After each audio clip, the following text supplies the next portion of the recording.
Hello, my name is Joel Wilborn. I'm the president of American Quitting Society.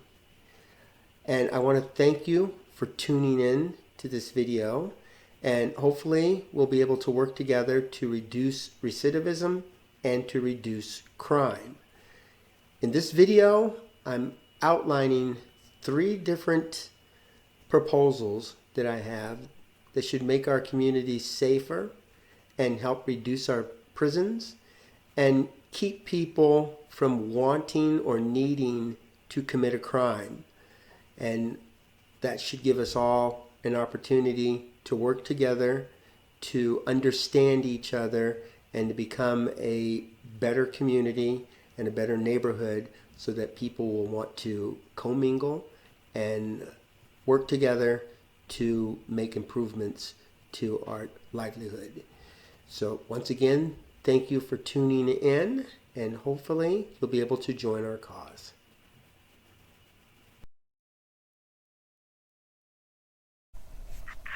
Dude, if you get caught, you're going back to prison. So, you remember what happened the last time you went to prison?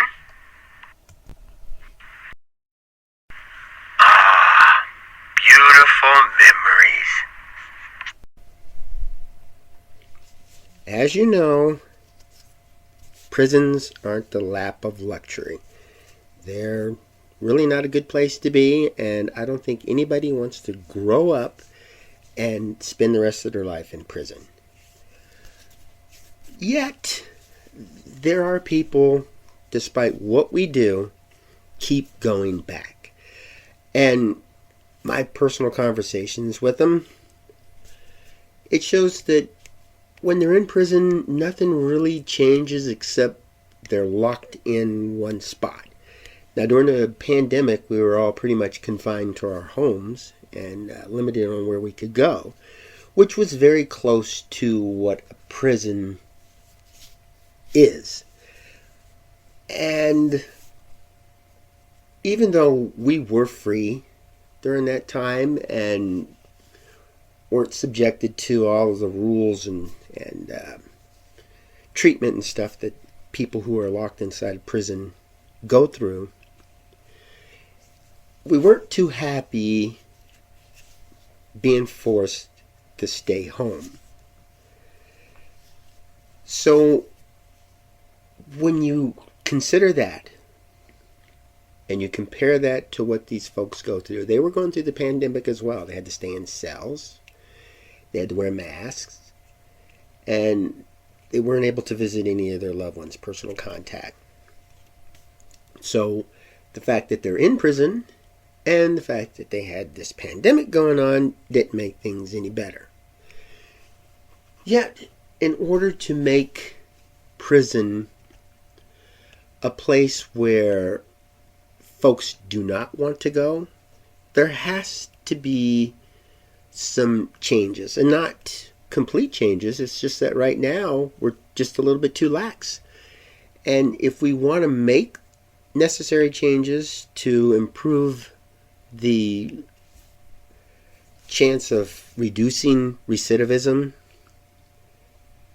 we can definitely do it by getting prison back the way it used to be.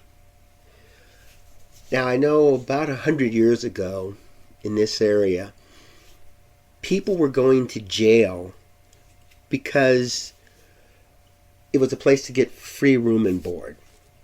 They could stay someplace, and with the weather changing, it was a good, comfortable spot, free from the elements.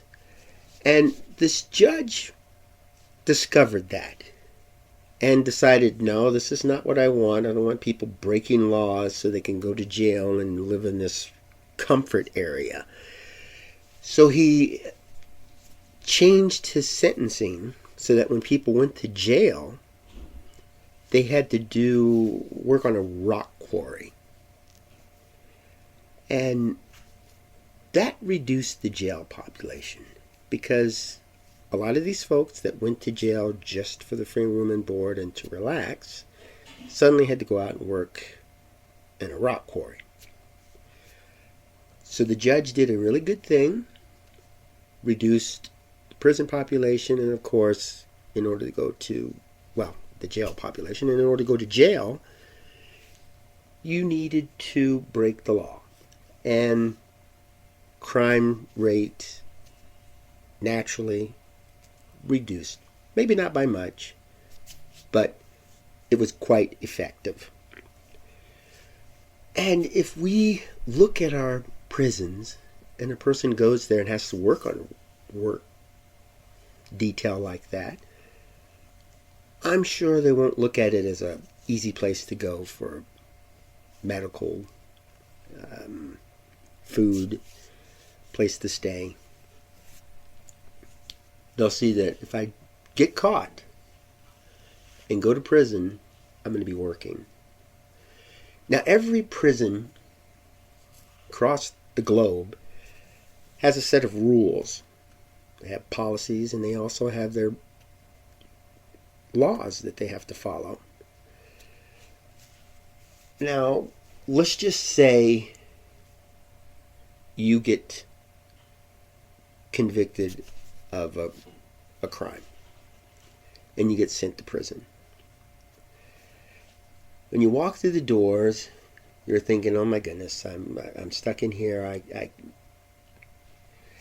can't go to the store, can't walk on the beach. I'm stuck in here. So you're feeling bad that you're locked away from society and your freedom has been reduced considerably. Well, what if you see that the people in there are able to talk on cell phones, surf the internet, buy and sell drugs, get cigarettes, watch cable TV, listen to music, take classes, and make copies, send letters. You know, you're going to look at that as being more like in the pandemic. You're just stuck in there with very little movement, yet the freedom that you thought you were going to lose isn't gone. It's still there. And that's what I'm concerned about. Why would people want to stay away from crime if the punishment is very minimum, or they can continue it within the confines of this facility? So what we need to do is get the word out there that yes, people are being mistreated in prison.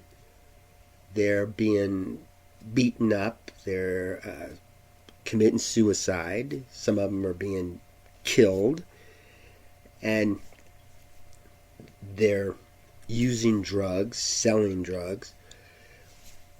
But the policies that these prisons have forbid all of that. So if prisons were to follow their policy as well as enforce the policy, then prisons would be run the way we think they should be run. When the jury says you're guilty, we'll sentence you to 10 years in prison, they're expecting the rules to be followed. They're expecting them to go to prison, get the medical treatment, get the training, get the counseling, getting the stuff they didn't have on the outside world that could help reduce their desire to commit a crime and return to prison. So what we need to do is make sure prisons do their job. If the funding is bad, the manpower is bad, or the facilities are too expensive to improve or get up to code, then let's not send them. Let's find an alternative method. We spend millions, even billions of dollars to house prisoners, and I don't see crime going down. I don't see communities being safer because we're not attacking the real issue. We're not dealing with the individuals that are in there. I would write correspondence to my local Department of Corrections, and they would call people in prison incarcerated individuals. That's a good name, an individual. This is not an incarcerated member of a team or incarcerated group. This is an incarcerated individual. And the individual has individual needs, individual motivations, individual desires. And so we need to concentrate on that. And so let's look at our prisons, treat each of those millions of prisoners as individuals, find out why that individual is in there, what will motivate that individual to get out and never come back, and then concentrate on that. The first step in solving any problem is to identify it. And since we're all individuals and don't dance to the beat of the same drummer, then we need to start looking at individuals and their individual desires. That's all I have to say about that. I think it'll work, and I think people can come together and come up with a reasonable solution to shut these prisons down and keep crime out of our neighborhoods.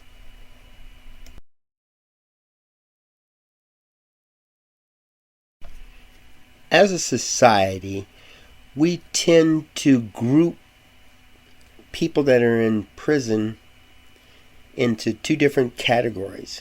We have the criminal and we have the victims. And when a crime is committed, we look at the person who committed the crime as the bad guy who needs to be locked up. And then we look at the victim as the person who we need to rally around and support, especially if the victim is murdered and the family, the loved ones, are left with this hole, this void in their life. And it's been going on like that for centuries. And even today, we tend to break down the person who commits the crime and build up the loved ones and the victims.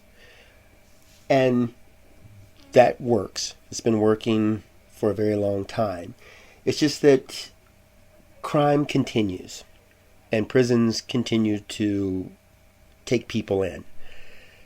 So we have to look at the basics on this.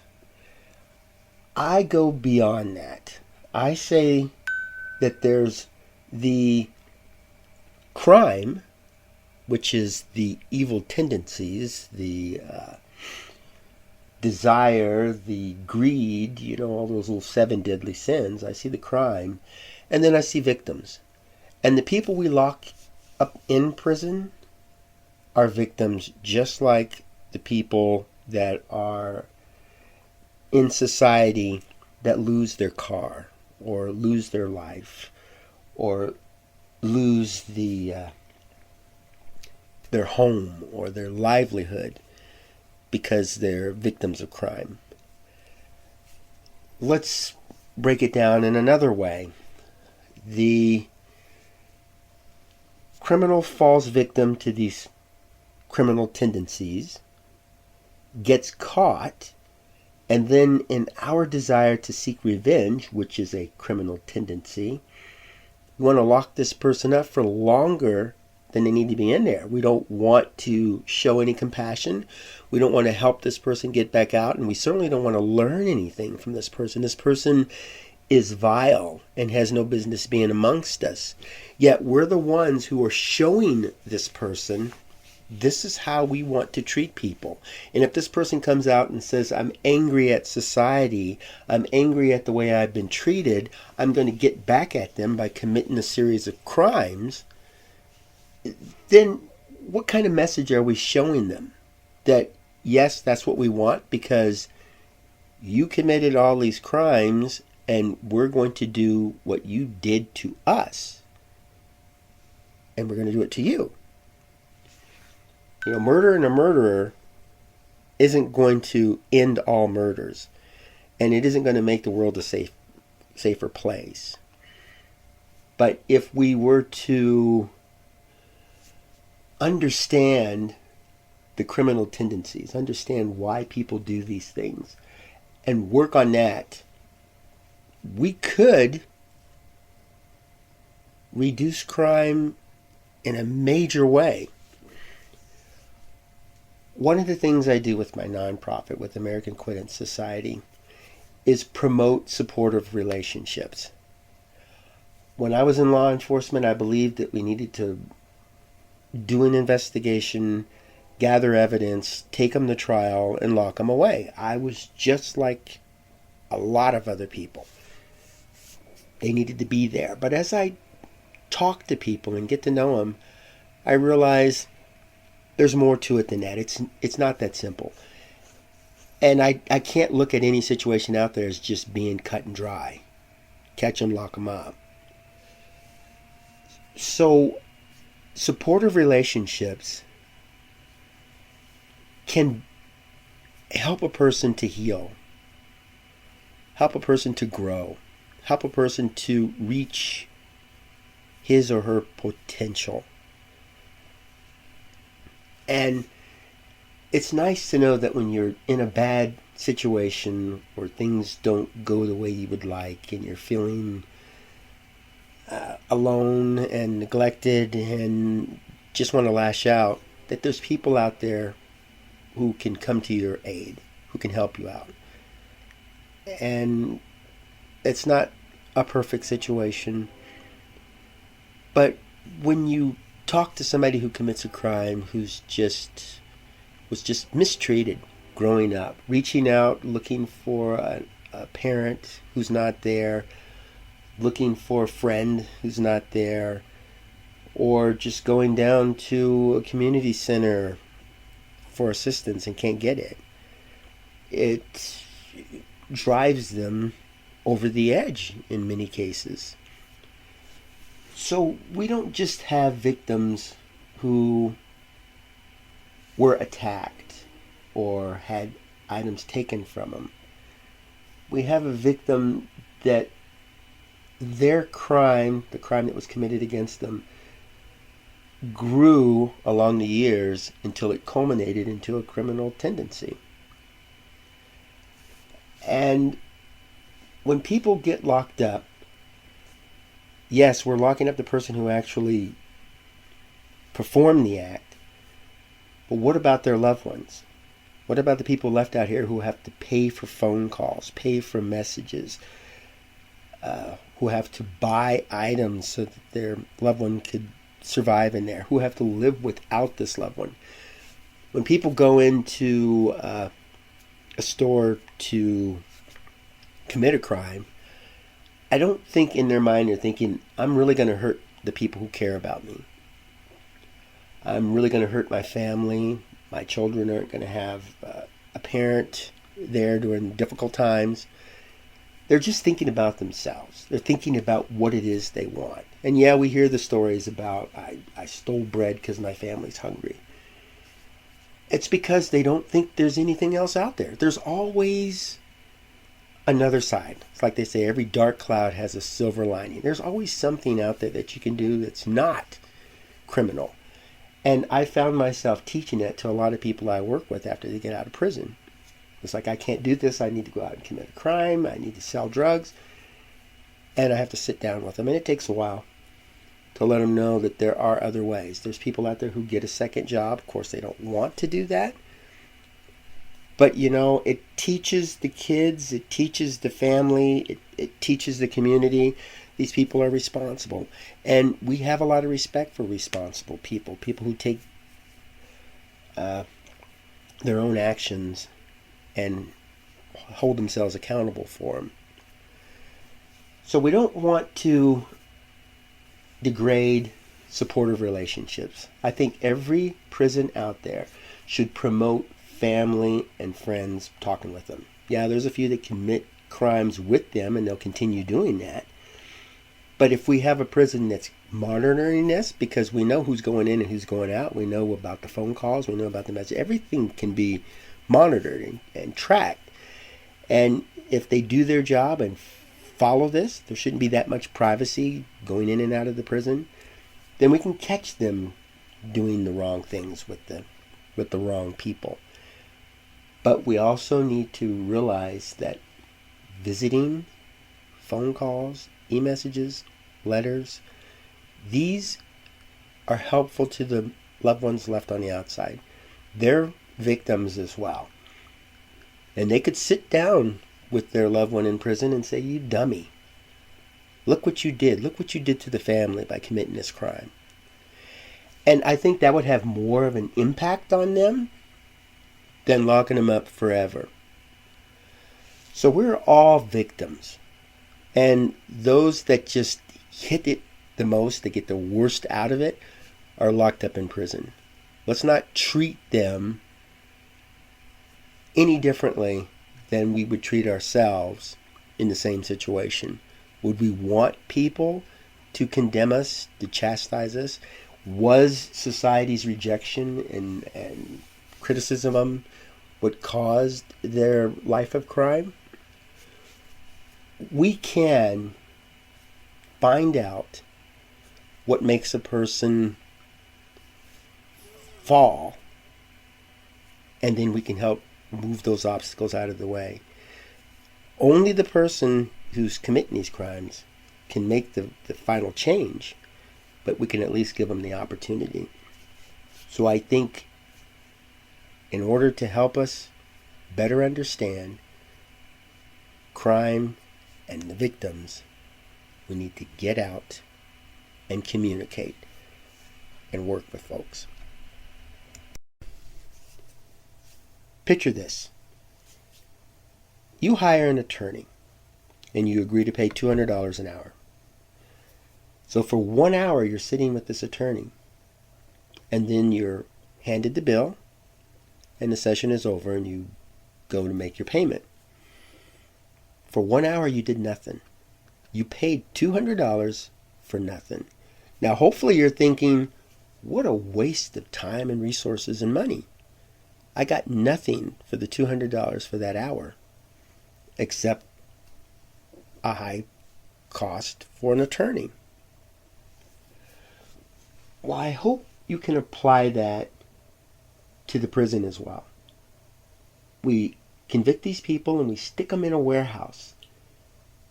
And they sit in there taking our money and giving nothing in return. Once the sentence is served, they walk out. The longer they're in there, the more it costs us. And what do we get? Absolutely nothing.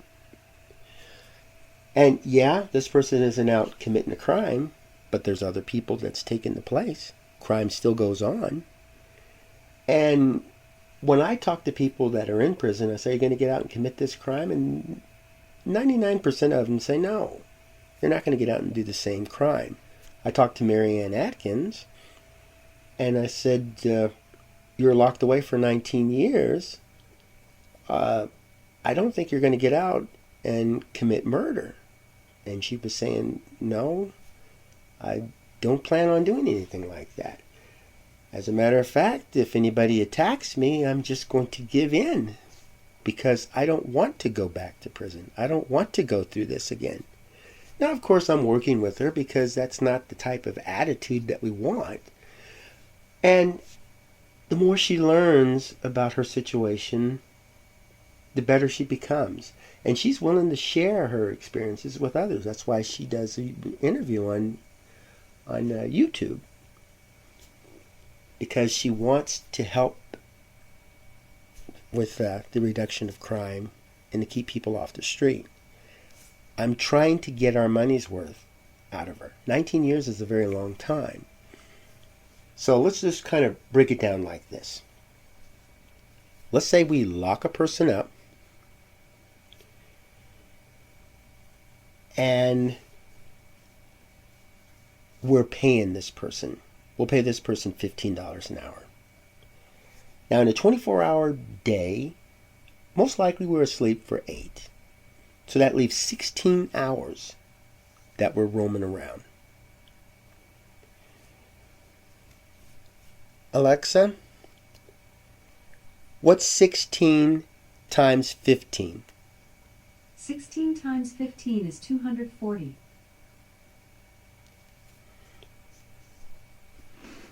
For $240 a day. That's what we're paying this person just to sit in this warehouse. If this person has, let's say, 20 years, and you have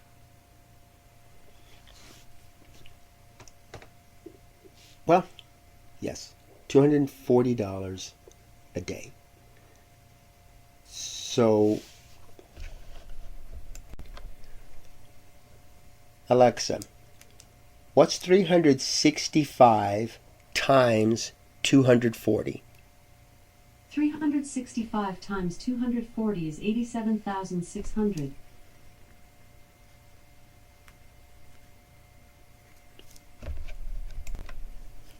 So 1 year is 87,600.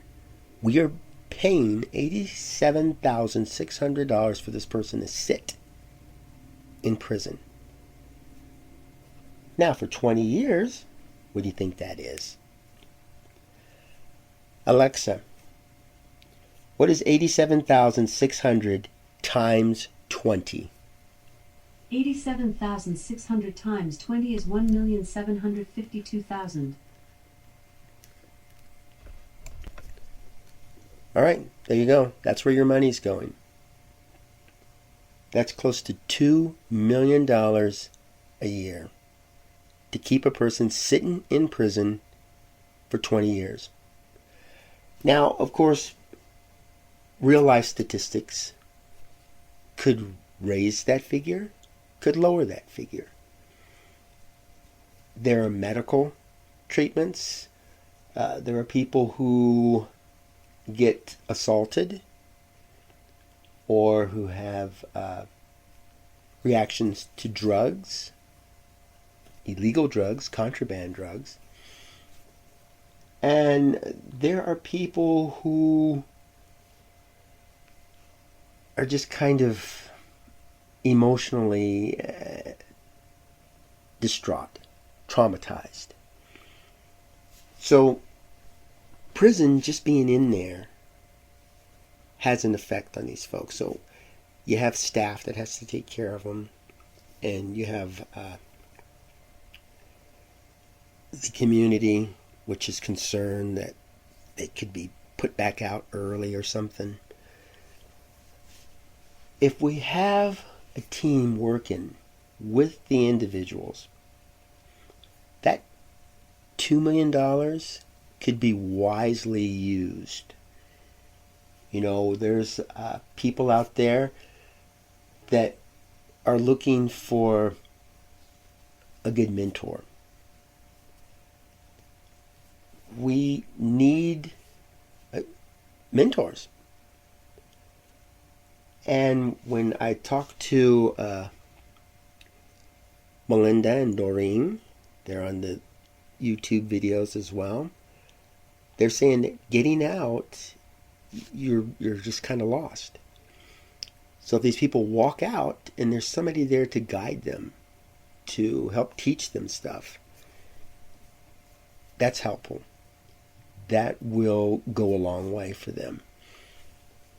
So rather than keeping a person in for 20 years doing nothing and spending millions of dollars, why not invest in this person, give them the resources to give back to society, to teach us?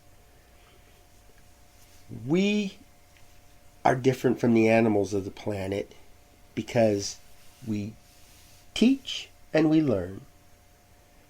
So these folks went out, did what they thought was right. It didn't work. They're willing to teach that information to others, teach what they went through, share it, help them to apply it to their lives so they don't have to. I like talking to my grandparents, the elderly, because they've gone through a lot, they've made a lot of mistakes, and they can tell me about them so that I don't have to. I read books and go to lectures to learn from other people. And they made mistakes. We don't have to make those same mistakes. That's why history is extremely important to us. And these are little historical figures wandering around in these prisons. Let's tap into that. For 16 hours, if they're writing essays and reading books and watching instructional videos and listening to podcasts, it's almost like a brainwash. They're going to be learning what's right. They're going to see that there are people out there who made the mistakes, and they'll be able to teach that to other folks, what they did wrong, and we can work together to prevent it from happening again. And so when I was in the military, we were constantly kept busy, and the stuff we kept doing over and over when we went out into battle, it came back. This is how you avoid this situation. This is how you eliminate the threat. It just came back because we were constantly reminded over and over and over in our training. We can do that in the prisons constantly, day after day. And when they walk out, it's just going to be a part of their life. There are other ways. There are other resources. We don't have to commit to crime. So let's not waste our money storing people in warehouses. Let's tap into these resources. Let's encourage supportive relationships from all angles. Mentors are part of that. Community leaders, prison officials, and definitely family and loved ones. These folks working together are the best way to keep the victim count down and reduce crime in our community.